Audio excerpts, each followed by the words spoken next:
All right, this is episode 6 of Reading with Ron, book 1 of the Harmony series, The Rhine, by R.L. Dean. Chapter 1, Matt. Apex Mining CEO Alexandria Reinhardt says that mining on Ganymede is the next natural step, not just for the company, but for everyone.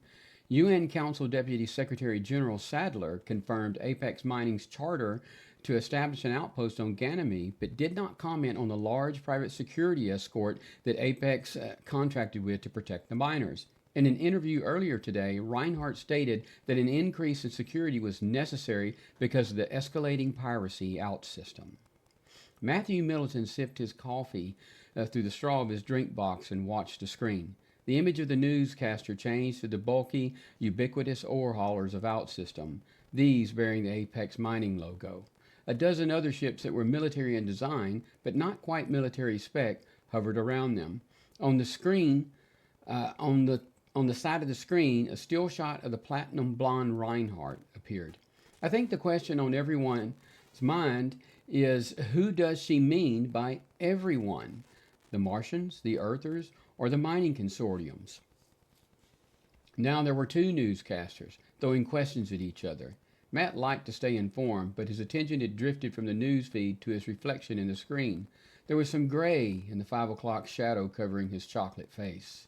The same for his close-cropped black hair.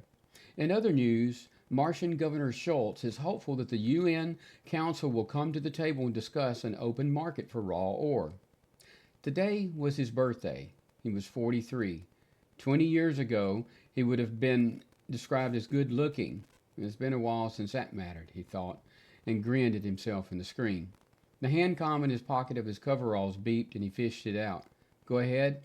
Hayden's image appeared on the small screen, and he said, Boss, the last canister is full. The ex-soldier and somewhat mechanic was leaving the flight deck, heading to the main access tube, the clicking sound of his mag boot snapping on the deck as he carried over the hand-com. In OutSystem, there was a lot of time for self-contemplation. He continued this session for the next several days, but later. Okay, wake Yuri and have him pull us up. I'm going outside to check the clamps. Matt sucked down the last of his coffee and left the Sadie's small galley. The aft maintenance hatch was 2 decks down. In engineering, as a recourse of physics and money, mainly money, mining ships tended to be cramped, its spaces given over to fuel and thrust. The Sadie was no different, as a recourse of Matt's money. Engineering occupied the full 20 meters of the forward section, but it was less than 15 meters floating down from the galley and through the cargo deck. Matt pushed himself down to the deck, activated his mag boots, and walked to a monitoring terminal. Everything was green. The system confirmed the clamps were holding tight. But Matt was a hands-on kind of guy, and he would go out and check them. His hand-com beeped again. This time it was Yuri, blurry-eyed but sober. Matt couldn't quite bring himself to keep all the alcohol off the ship, but if he bought too much, the depressed Russian pilot would drink himself into oblivion. Hold on, Kip, Yuri told him, his Kosimov accent coming through. Matt planted his feet apart and grabbed a handhold next to the terminal. On his worst day, Yuri could fly the Sadie in a straight line without turning them into marbles in a tin can. There was a brief shudder and a jerk as Yuri fired up the main drive, then the ship began to move. A couple of minutes later, the maneuver was done. In the one-man airlock, Matt pulled his vac suit's helmet down and watched the HUD come to life. He cycled the airlock and waited for the status light to turn before working the lever to release the hatch. When it opened, he was staring into the hazy stratosphere of Saturn. Yuri had pulled them up perhaps 500 kilometers from the uppermost layers of the atmosphere, where the buzzard collectors sucked in the gases and sorted them into the canisters. The Sadie's aft section, a fuel tank and massive thruster assembly, was directly overhead. Below him, the planet stretched in all directions. Climbing out of the hatch, he clipped the safety line from the leader of his suit to the handhold just to the side of the hull. Then, testing his footing, he turned away from the planet to walk toward the ship's forward section. Somewhere down there, He considered himself to, somewhere deep down, he considered himself to be a romantic and would like to say that space held some wonder for him. But he was, but he was born and grew up on the moon. Space was the black sky of death. An experience had taught him there was nothing loving, forgiving, or beautiful about it. When he crested the engineering deck's hull, two of the giant cylindrical canisters came into view, surrounding that black sky. Sadie was at least 30 years old when Matt bought her, and the years of exposure to the cold and the void, run-ins with dust and debris, and the pressure of high thrust had taken its toll. Her hull plating was showing signs of stress. Every time he set foot out here, a mental image of his bank account flashed in his mind, a worrying image. A 2 meter gap ran between each canister and formed a natural path across the hull.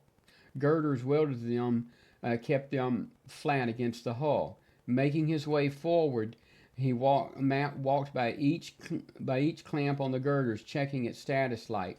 He was walking back between the number 2 and the number 3 canisters when Yuri's face suddenly popped on his HUD and came across the channel. If the Sadie was showing her 30 years, Yuri's glassy eyes and grizzled face was showing his 50.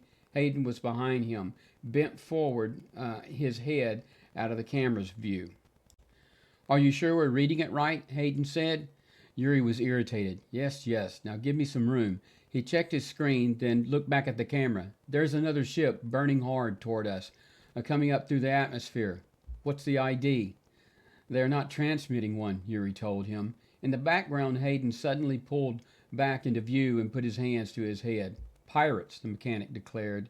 "It was bound to happen. I said we shouldn't be out this far. I said we should stick near the belt. There's more UN patrols." Yuri simply shrugged at Matt through the camera. For the first 3 years, Matt had the Sadie hauling water ice from the belt to the various ore drop-off stations scattered further in system. For the last 2 years, they collected rare gases. Apex Mining paid more for it. It was just math. This was their 18th run to the ringed planet and the first time for something like this to happen. Hayden's paranoid warnings suddenly seemed valid. Matt's heart immediately started hammering. Already following his safety line back toward the hatch, he said, "Hayden, get on the gun." Hayden's second job was security, on and off the ship, and the Sadie had a single-barrel flak gun mounted on the nose cone. They were called anti-pirate guns, and most miners had them, if just for show. Considering the last time the gun was fired was as a test on the day he made the down payment on the ship, it might just be for show. "Yuri," he continued, "when they break, we'll boost. Try to put some distance between us and them." "They are breaking now," Yuri told him, his eyes flicking to the screen. Matt cursed under his breath. It was still a good 15 meters to the hatch. Vac suits weren't made for running. "Are you committed?" he asked Yuri. "The thrusters just flared. I think they are flipping." There was a growing knot of tension in the pit of Matt's stomach. The UN didn't just let you buy a ship and fly off. That's not the way it worked. You had to take flight lessons, safety lessons, crisis lessons. That last one said the best defense against a possible pirate attack was running. "Matt," Yuri prompted. They had to leave now, but he was never going to make it to the hatch. He felt sweat start to bead on his head. Then suddenly inspiration. Pulling line from the leader on his suit, he sat down next to the girder holding canister 2 in place. "Yuri, when I say take us to 3Gs, he ran the extra length of the cable through the girder and tried and turned to brace his back against it. "While you're outside?" Yuri's voice was incredulous. In the background, he heard Hayden cuss like a military man. "Just do it, Yuri," he said, wrapping more line around the chest of his suit. He tied the line. "Do it now." He had to give Yuri credit. When he understood the order, he did it without hesitating. The hull vibrated and the main thruster ignited. A plume of fire shot out from behind the ship over a kilometer long. Then every law of physics landed on top of him. Red lights flashed on his HUD, heart rate, blood pressure, warnings. 15 seconds passed and his vision began to narrow. Someone was yelling at him. There was a sudden pain in his side. Was the line cutting into his suit? He knew he should panic, but it was all he could do to breathe. The acceleration wouldn't last much more than a few minutes, but each second felt stretched out. Then he woke up. His breathing was ragged, and Yuri was telling him something. He glanced aft, and above the thruster assembly he saw the blue glow of charged ions. The acceleration was done, and Yuri had switched over to the ion drive. Matt, can you hear me? Suit says you're still alive, he heard Hayden say in the background.